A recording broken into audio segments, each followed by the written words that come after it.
ദൈവത്തിൻ്റെ ഏറ്റവും പ്രിയമുള്ളവരെ, അവിടുത്തെ സമാധാനം ഞാൻ ആശംസിക്കുന്നു. ഇന്ന് കർത്താവ് നമുക്ക് നൽകുന്ന ദൂത് വിശുദ്ധ ലൂക്ക എഴുതിയ സുവിശേഷം 17-ാം അധ്യായം 33-ാം തിരുവചനം. തൻ്റെ ജീവൻ നിലനിർത്താൻ പരിശ്രമിക്കുന്നവൻ അത് നഷ്ടപ്പെടുത്തും, എന്നാൽ അത് നഷ്ടപ്പെടുത്തുന്നവൻ നിലനിർത്തുകയും ചെയ്യും. ജീവൻ തന്നത് ദൈവമാണ്. ആയുസ് നിലനിർത്തുന്നതും അവിടുന്ന് തന്നെ.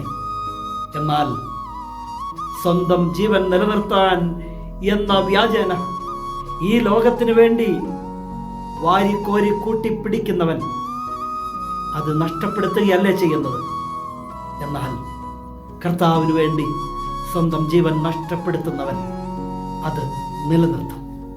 ഈ തിരുവചനത്തിന് വലിയ അർത്ഥങ്ങളും മാനങ്ങളും ഉണ്ട്. അത് മനസ്സിലാക്കാൻ നമുക്ക് സാധിക്കണം.